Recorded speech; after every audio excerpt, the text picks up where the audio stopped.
It is time to go live. Good morning. Good morning.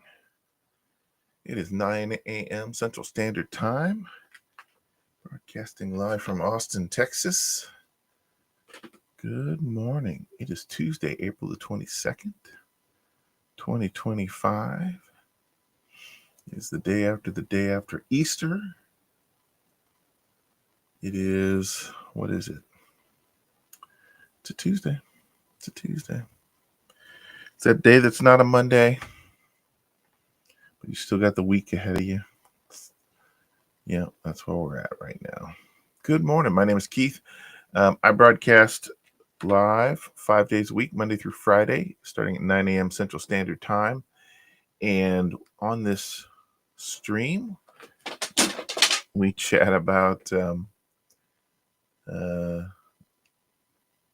job trends in tech and news stories that might affect the tech industry and or jobs industry.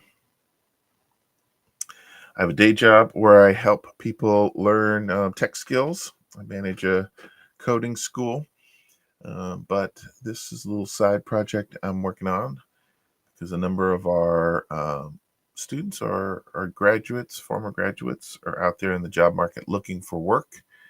And I thought this would be a good place, an appointment they could make every day where they get up in the morning, get themselves a caffeinated beverage, and get those job applications out. That process is a lonely and sad place sometimes. And I wanted to give you a little buddy. Check in with. That's what I'm going to be. I'm going to be your job posting partner. You're going to do all the work, but I'm going to be here for encouragement. So yeah, that's what we do. We spend about 30 minutes a day, longer if somebody wants to throw something in the chat and we have a conversation about that. I've been a professional developer for over 30 years. I've done a lot of different kinds of work. Most recently, I worked at Dell as a front-end developer for them, but I've worked in a lot of large and small companies and had my own failed startups along the way. So lots I can address, give my 2 cents on if you are so inclined. But if you know anybody who is in the job market and is interested in staying motivated, staying focused at a time when it can be difficult, share the stream with them. And I will try and help them along. Be a reason to get up in the morning. I got up at 6 this morning, which was very unusual for me. I tend to stay up a little bit later and sleep in a little bit longer. But woke up this morning and could not get back to sleep. I had an idea right before I went to bed last night, and I was like, it's too late to start it, but tomorrow I'm going to tackle that. And today I woke up this morning and it was just like right there in front of my head. So I have not started it because I've got other stuff to do before the day begins. But I'm going to crack it today. I'm going to get to it and write some more code. Another day, another opportunity to make a thing. That's what my life looks like. What are you guys making right now? What kind of projects are you working on? Side projects? You working on anything portfolio? A little side hustle? A little business? What are you guys working on? Throw it in the chat. I'd like to see it. Okay. Again, 2 things we do talk about. One is what's going on in the job industry. I get up every morning and I check the new jobs posted in the last 24 hours and I put them down in the spreadsheet. That spreadsheet gets compiled down into these graphs. And I've been checking this particular data for almost 3 years now. By the end of the year, it'll be 3 years I've been tracking this data. 3-year-old data is not super helpful or useful, but looking at the last 7 days can give us a sense of kind of where we're at in the micro. And as we look back in the last 6 months and then the last year, we get a better sense of the macro. And what we can see is, it's not great. The numbers are not great. The last 7 days have been pretty flat. The last 4 months have been pretty flat. but because of the tariff stuff that was going on in the markets, it's dipped to new, not necessarily a yearly low, but a yearly low average for sure. In the last 6 months, we see a trend line that is heading slightly down. If you look back at the year, what we can see is it's pretty flat, but a year ago this time, we had probably 35 to 40% more job postings than we do right now. And that's not good. We don't like to see that. We do not like to see that. I am also breaking down that number a little more granularly. This graph here shows all the jobs posted, JavaScript jobs. I look at JavaScript jobs because they're a reasonable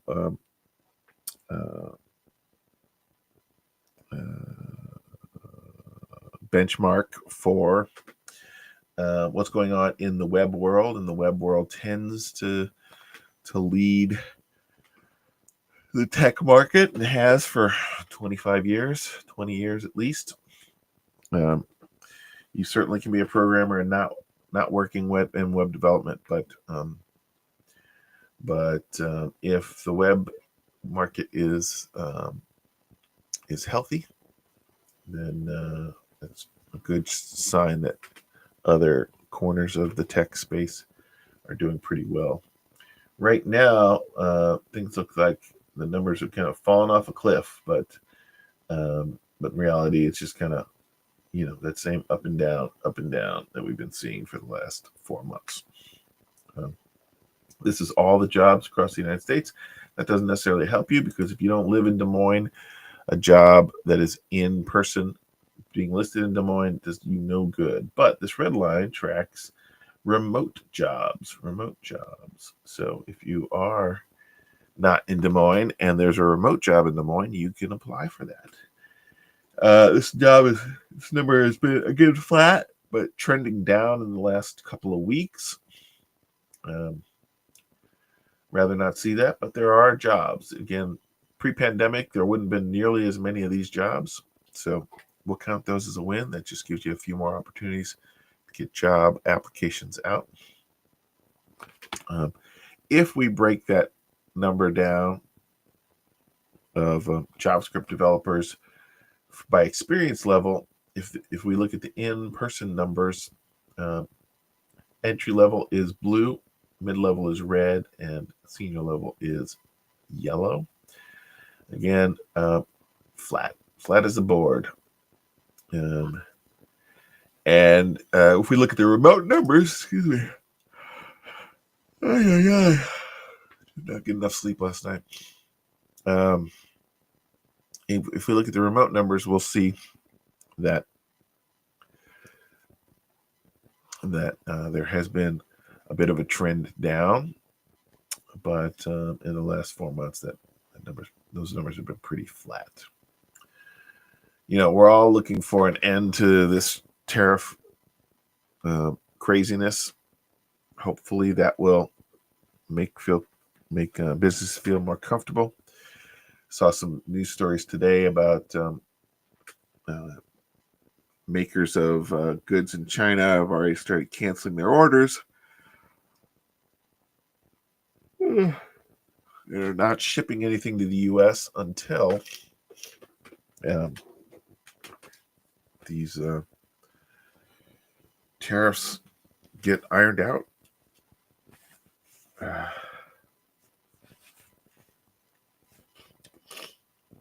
Congested, my eyes are watering.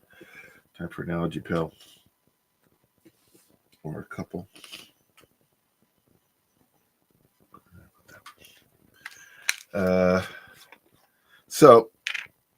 Again, all month I've been saying to you, this does not. These are not the numbers that I want to see. But guess what? Numbers are numbers.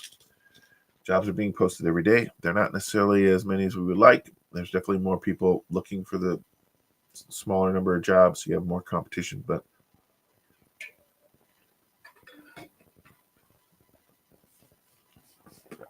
then it just comes down to what you bring to the table. What do you bring to the table? All right, let's look at the news. Boy, I am checking LinkedIn probably 4 or 5 times a day. That's where the tech world kind of does business. That's where I make connections, interact with people. But it's also where recruiters are. Recruiters are, and they have this nice news feed. But man, I was going through the news feed today, and wasn't a whole lot there. Pressure mounts on Tesla. Okay, whatever. Harvard sues Trump administration. Yeah. Gold prices record high. Blue Sky gets blue checks. And that's kind of a tech story, but everybody loves to hate Elon these days. Not everybody, of course. He's got his fanboys, but so many people are anti-Zuck, anti-Elon, and they're looking for other opportunities. And a bunch of people have gravitated towards Blue Sky. I am not one of those people. I have not. Did I sign up? It's pretty unusual for me to not sign up for an account if a new thing sort of pops up, but I'm certainly not utilizing it. So I may have an account, but I don't ever go there. I am more excited about dig.com coming back. I was a big dig.com fan in 2005 or whenever it was hot, and 20 years ago, holy mackerel. And they're in the process of reintroducing it to the world. And I'm one of their early adopters that's following their progress. Pretty excited about that. Roche announces a $50 billion U.S. investment. Okay. Celebrating Earth Day. No. Chipotle to test the waters in Mexico. That seems kind of interesting, but not particularly tech-centric. Airbnb to show full pricing up front. I know a lot of people have traditionally complained about pricing issues on Airbnb. I want to say I don't think I've ever paid for an Airbnb. I want to say that. I spent a lot of time looking for things. And then, at the end of the day, it's just like wherever we're going, whenever we go on vacation, my wife and I are going to spend as little time as possible in the room. We're going to be going. And we are not like sit on the beach people. And when I see the prices on Airbnbs, I'm like, that's a really cool place. But we're not going to spend any time in this place. I'm not spending $450 a night, $1,000 a night for that cool experience. It seems cool, but it's going to wear off after a couple of hours, and a Motel 6 would be just as fine as much as we get out of it. But again, my wife and I are not like have a spa weekend where the destination is the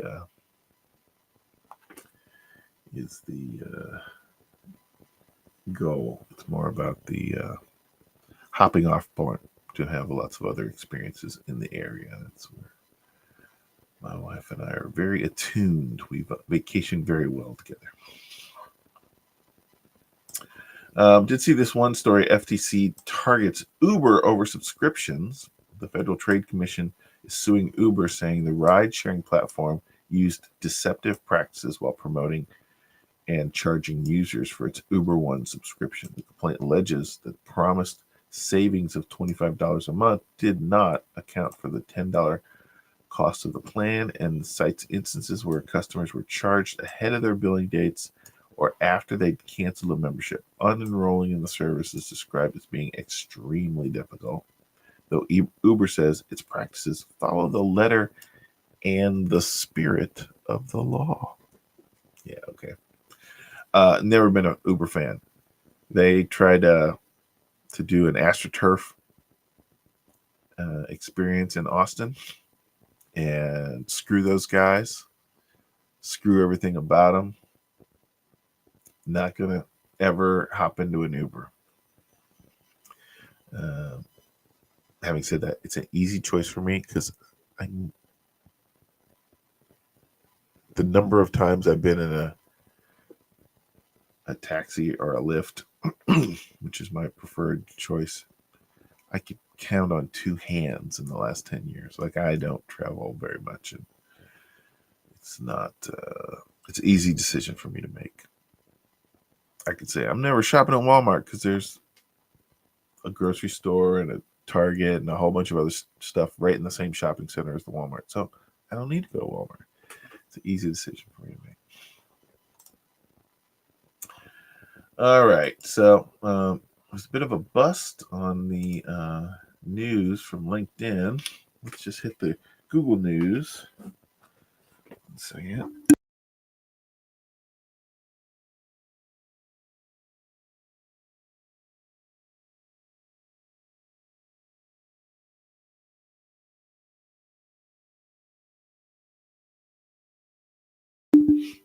Feel free to connect with me on LinkedIn. The QR code's there on the screen. If you do, send me a quick message as part of the thing saying I saw you on the stream. That way I won't think you're a salesman trying to sell me some stuff. Because I'm pretty good about ignoring people that are just going to be marketing to me. But if you're not there to market to me, if you just want to hang out, you want to learn a couple of things, you want to connect, I am definitely open to that. So please connect with me on LinkedIn. The Pope died.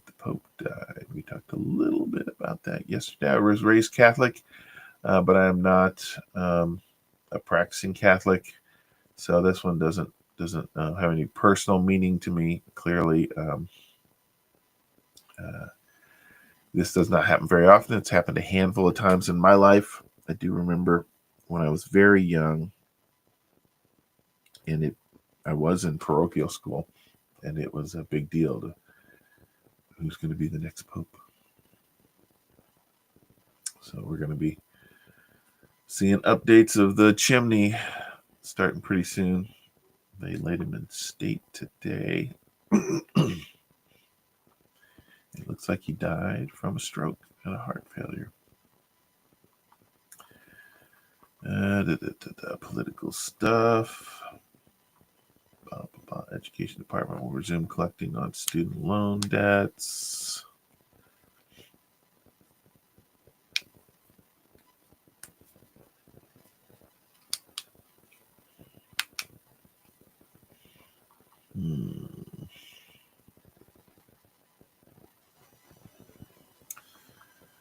What do we got?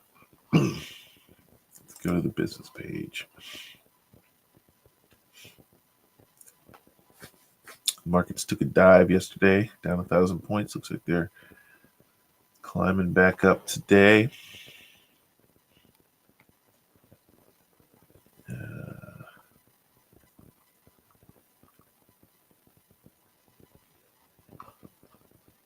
Trump fires at the Fed. American economy is collateral damage. Fires at the Fed, not fires the Fed chairman. IMF, the Impossible Mission Force, warns of a rising U.S. recession and defends the Fed rate policy. Yeah, things are looking dicey this year. It's not the unfettered markets that some people thought they were going to get with this administration. It is actually fettered markets. Gold price sets another record as Trump tariffs unnerve the market. That's about the only thing in my portfolio that's doing really well right now. Everything else is either breaking even or taking a dive, but I do have some gold in my portfolio, and it's keeping me above water.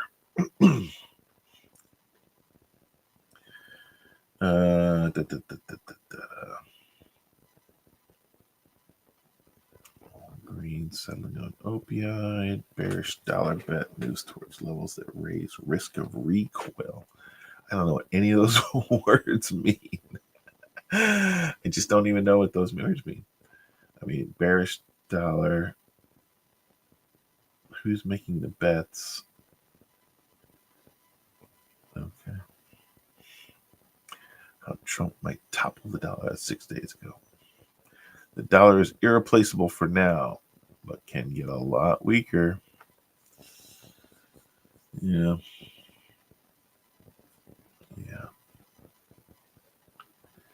Aerospace expect more than 1 billion tariff impact. Companies just don't know how to play it.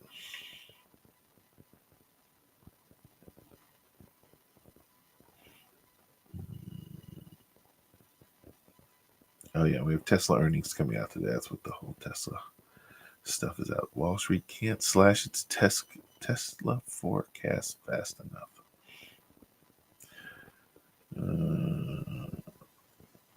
RFK announces plan to remove artificial dyes from foods and beverages. Phase out artificial dyes. It's going to be a very weird looking world.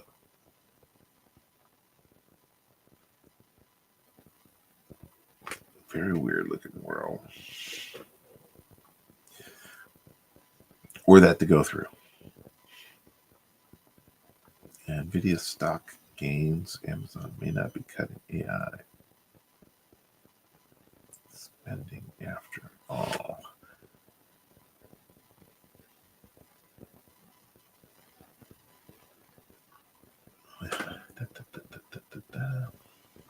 Tariffs, uncertainty.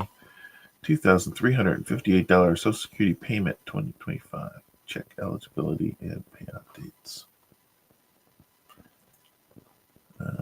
Social Security announces major changes for retirees, disability benefits, and Veterans Affairs.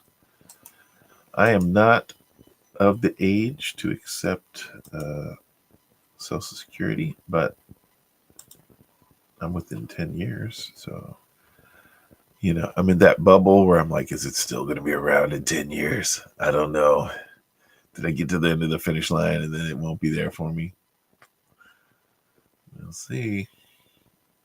Gotta make enough money that I can not have to depend on it. The secondhand shoppers.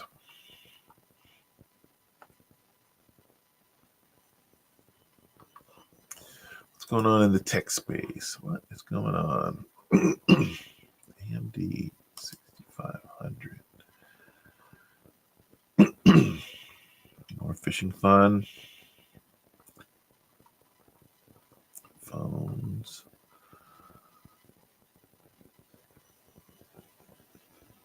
Uh-oh. Some leaker's going to be on the run. Sony shows off the PS5 Pro's liquid metal updates. My daughter was talking about getting a PS4. And we have not. We had a PS2, but we didn't get a PS3 or 4. We've been more in the Nintendo space in our family. But she's talking about getting a PS4. NVIDIA's GPU drivers are a mess. Well, that's no good. Rolling out new products. Version 1.0, always suspect. Always suspect.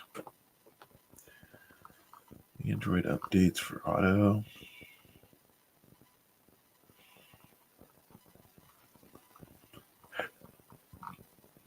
Gaming and phones.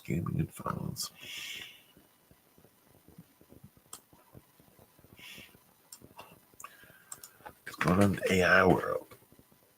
Films made with AI can win Oscars, says the Academy. Wow. Yeah.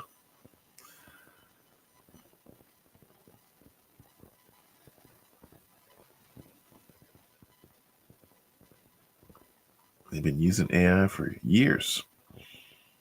Just not the same way we're thinking about it today.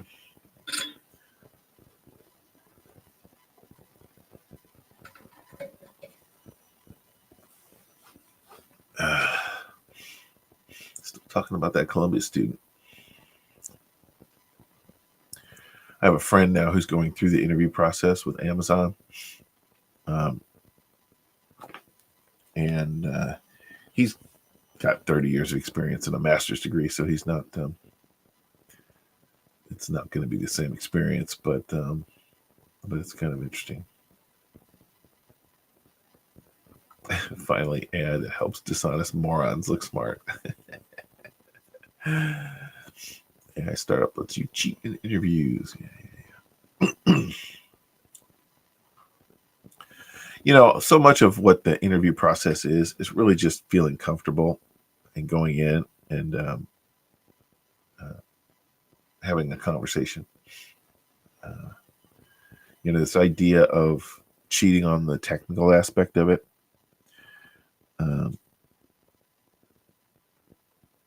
That's not going to work very long. I mean, he found a loophole.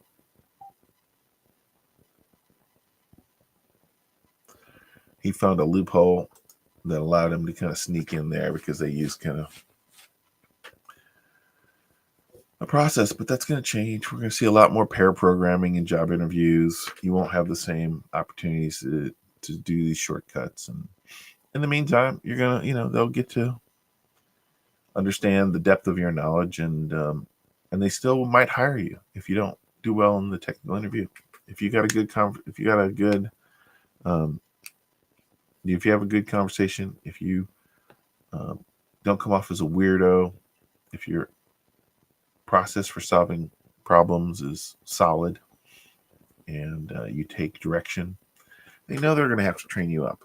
Every company that hires you knows you're going to spend a certain amount of time learning their stack, learning their functions, learning their frameworks, and all the custom code that's been written over years and decades, some instances.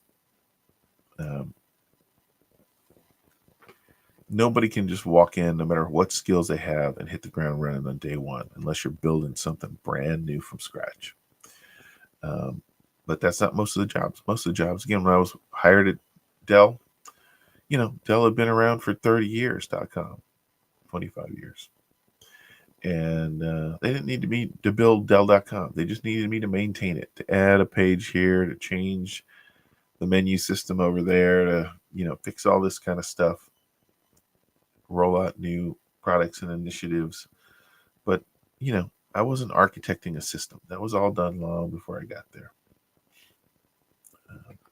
So they just needed somebody who had some good, solid fundamental skills and the ability to not be a weirdo. And so, you know. Well, AI slop. I'm not a big fan of this AI slop conversation that's going on. AI is dead. AI slop is breaking the internet as we know it. Okay.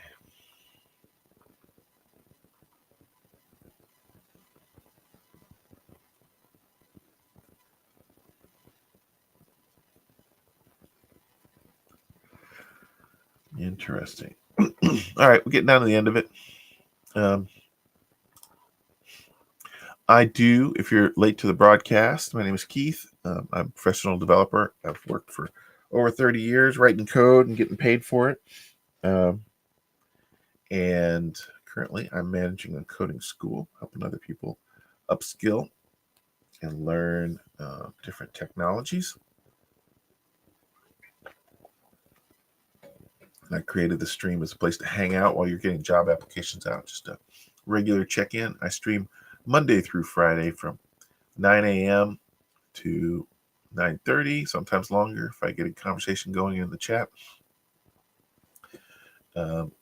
But really just a place to kind of an appointment that you can get up and check in with me, hear a little bit what's going on in the news while you're getting out those job applications. If you know somebody who's in the job market in the tech job space and could use a buddy to help keep them motivated and keep them on track, please share the stream with them.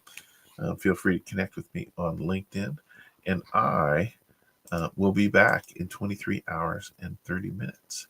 So have a great Tuesday, and we will see you on